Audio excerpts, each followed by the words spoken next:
once you get involved with the healthcare system, it's not going to be particularly natural healing anymore. People are going to do things to you which, in uh, the long run, may be unhelpful. Hmm. But when we talk about the placebo effect, people think we're kind of talking about things that are in your mind.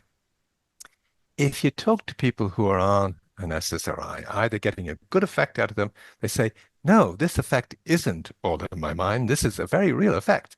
And if you talk to people who have a bad effect on them, they say, absolutely no, this is not all in my mind. This is a terribly real thing that's that's actually happening to me. So I think we've got our discourse about what SSRIs do very badly mixed up, but also our discourse about what randomized controlled trials do badly mixed up, because it's not just a case of the SSRI barely beats placebo. One of the other interpretations you can put on the results from randomized controlled trials is there's a bunch of people who are suited to SSRIs Yeah. and a bunch who aren't. And all things being equal, roughly only about half of us are actually suited to these drugs, and the other half of us aren't. So that's why the difference between the two arms of the RCT isn't that great. It's Right. nothing to do with the placebo effect or whatever. Yeah. Yeah. It's just that you're failing to sort people based on their baseline differences. Yes. Yeah. Yeah. Yeah. And you could say, well, look, what we're aiming to do is uh, to um, to see if this drug causes you to chill out. Okay. Uh, and if that's what we did in the clinical trial, we would only need to run the trial for a week. We wouldn't Right. need to run it for kind of 6 weeks or more.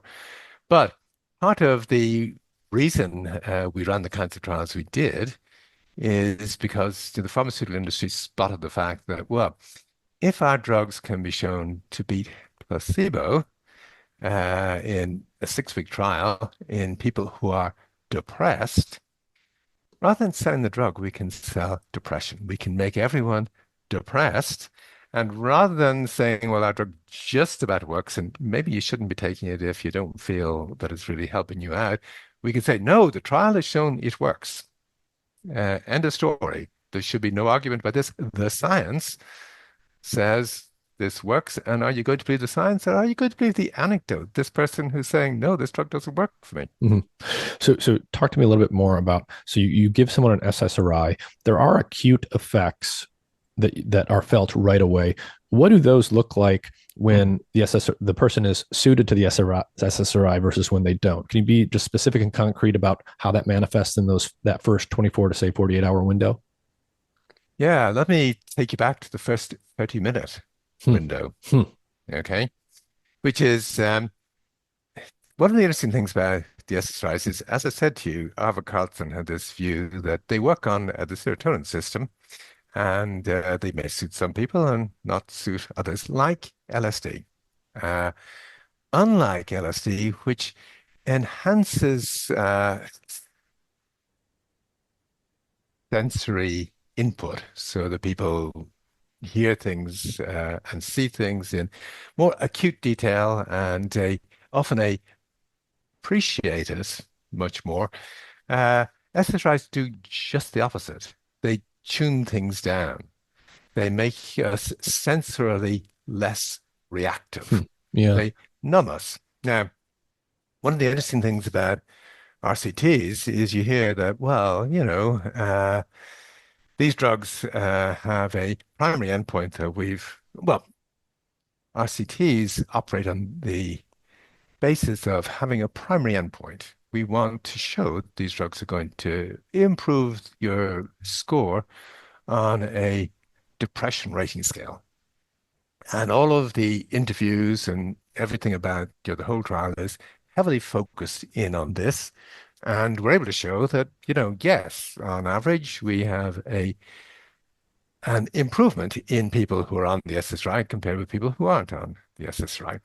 And you get told that the side effects of these drugs, Well, they're either rarer than the primary effect. We've got a positive benefit risk ratio for the pill because we know that the benefits happening in most people who are on the pill that is your mood's going to be helped, and the problems are less common than that. And they may actually be ones that only come on after a period of time, after a period of time that lies outside the duration of the RCT, and that's the reason that we just didn't pick them up. So that's the model most people have, but it's completely wrong. If you take an SSRI, the first thing that happens to you within 30 minutes of a first pill is you become genitally numb. From a sensory point of view, you have become numb and you don't Hmm. feel uh, the genital area is Hmm. numbed compared Yeah, with what it was that area in before. particular stands out.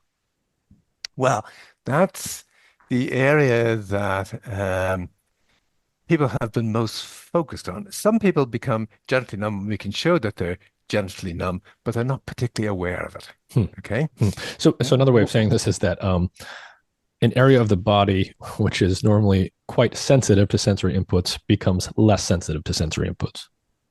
Yes, and it's not just genitals, it's your skin in general. Yes. Yes. It's kind of, there's Yeah. less sensory input Yeah. around Yeah. the body generally. So. And this is interpreted by people as becoming emotionally numb. Mm, The sensory input is damped down. yeah. Yeah.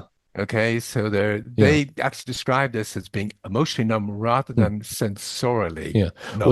What's interesting about that to me, given my neuroscience background and some of the things I know here, is what you're describing is what people report from their Yeah. senses.